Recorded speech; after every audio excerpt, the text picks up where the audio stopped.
be part of a brand new festival in Milton Keynes, an international festival. This is a wonderful opportunity. We wanted to use music and sound as a way of kind of taking a thread throughout the whole festival. It's a very exciting, innovative festival to be at. Lots of really creative stuff happening.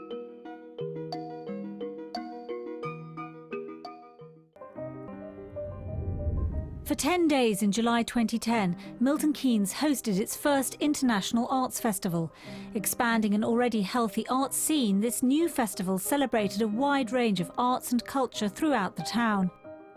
We're working on a programme that's very popular, but also at times, you know, is going into the world of experimental. Just having the mass of work will be something that will really shift the possibilities of the audience in terms of what they think is happening here in Milton Keynes. Milton Keynes is one of the fastest growing towns in the UK. It was designed as a new town in the 1960s and is laid out on a grid system intersected by a series of roundabouts. This configuration of the square and the circle has been mirrored in the choice of the main festival venues, not least in the world's only square carousel called the Magical Menagerie. Over the course of 15 days, the menagerie came to life, transforming one of Milton Keynes' landmark car parks into a fairy tale world of the imagination. Originally devised and constructed for the French new town of Sénart, just outside Paris, this is the first time this carousel with a difference has been seen in Britain. It was built by a group of French artists and engineers called La Machine, who have previously created extraordinary spectacles on the streets of London and Liverpool. In 2006, the Sultan's elephant appeared in London's Piccadilly, followed in Liverpool in 2008 with La Princesse, a 50-foot high spider. Now the Magical Menagerie is set to fascinate and delight people in Milton Keynes. The idea of this installation is that everyone, whether you're 3 years old or 93 years old, should be able to feel involved. It should take you back to your own childhood, and by riding on one of the insects or on the buffalo and operating it, so each insect can be, you can move the wings, you can move the eyes, the mandibles, etc. Each one has different opportunities for the user, the rider, to make it their own. Le public réagit de façon différente. Au départ, ils sont intrigués, ils observent beaucoup et petit à petit, ils se prennent au jeu en général. Chacun essaye de voir comment donner vie à sa machine et avec le temps du tour, les gens sourient, se détendent et apprécient beaucoup les différents croisements de regards, la diversité des éléments. Personnellement, j'ai construit un des éléments de manège, ce qui est le scarabosse. C'est le petit insecte rouge et doré. C'est mon préféré parce que je l'ai construit. C'est un des rares insectes qui peut accueillir des enfants. Un des derniers insectes qui a été construit et c'est celui-là. En plus de tous ces petits détails, on peut remarquer que les constructeurs ont utilisé que des matériaux nobles. On a beaucoup de bois, de métal, mais aussi un peu de cuir, des peaux de bêtes. Le bœuf bois a été fait avec de la récupération de tonneaux de vin. Et beaucoup de machines ont été faites avec des matériaux de récupération. Le bœuf métal a été fait avec des matériaux de récupération de machines agricoles. Et chaque élément peut retrouver des vieux outils, des parties de mobylettes, de choses comme ça. C'est à chacun de découvrir et d'essayer de remettre les éléments dans leur réelle nature pour trouver d'où ils viennent. One of the performances I'm particularly looking forward to is the table, which is 4 guys playing a wooden table with 72 microphones under it.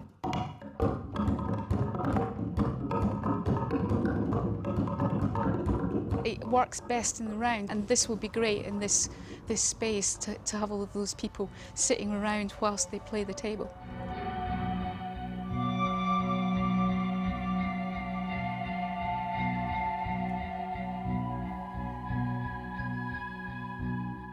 One of the most thought-provoking events was Asleep at the Wheel, an installation by sonic artist and former Milton Keynes resident Yannick Schaefer. I was invited to be artist in residence at the festival. They asked me to do a piece based on cars, because it's kind of city of roundabouts. This is a sleep at the wheel, which is signposting diversion towards sustainability for our culture. I've installed this ghost road of cars shooting through the space, and it's kind of a metaphor for the way that our culture is careering down the fast lane of life with our foot to the floor, with our head in the clouds in a daydream, thinking, yay, this is fantastic, I'm on my own in my sports car, and I'm thinking this goes on forever. But our culture is based on finite resources and living in a completely unsustainable fashion. So my road comes to a cul-de-sac, a lot of crashed cargo trolleys down the end. And I'm trying to inform in an artistic way people that come, people I know, about the things I've been researching for the last 6 months. And in front of the train station, a rather unusual sight confronted commuters one morning. Architects of Air unleashed their latest monumental sensory sculpture on the town. This is our latest luminarium, Mirazozo, which is being shown for the first time in the UK. The fundamental inspiration for the structures is really the experience of light, the experience of colour, and my own kind of sense of wonder being inside this environment, experiencing this luminosity. And it's a bit like, say, the medieval glassmiths who were creating the stained glass windows. And we're working with coloured plastic in the same way, using it as a form of modern stained glass. It's one of the beauties is when you walk around, just catching all the different hues that you can get and the way the hues will change, whether the sun is out or not. I think one of the best descriptions that I'd heard was where somebody described it as being something between a room and a cathedral. And it was at the town's church where one of the main attractions of the festival took place late in the evening. Percussionist Dame Evelyn Glennie was joined by guitarist Fred Frith for an improvised music and light performance. Well, to give an improvised concert is daunting. It's exciting for sure. It's very difficult to know how to prepare for it, to be honest, because you're not actually practicing a piece of music. What is important is to try to create a musical journey, and there's the responsibility, actually, because sometimes you can lose track of time, but nevertheless a lot of it is about listening truly with every sense you have. A lot of it is visual, of course. There has to be good chemistry between the musicians that you're working with, and someone like Fred Frith is just so unbelievably experienced at improvisation, giving improvised concerts. So for me, it's always a huge learning curve to have the chance to perform with him.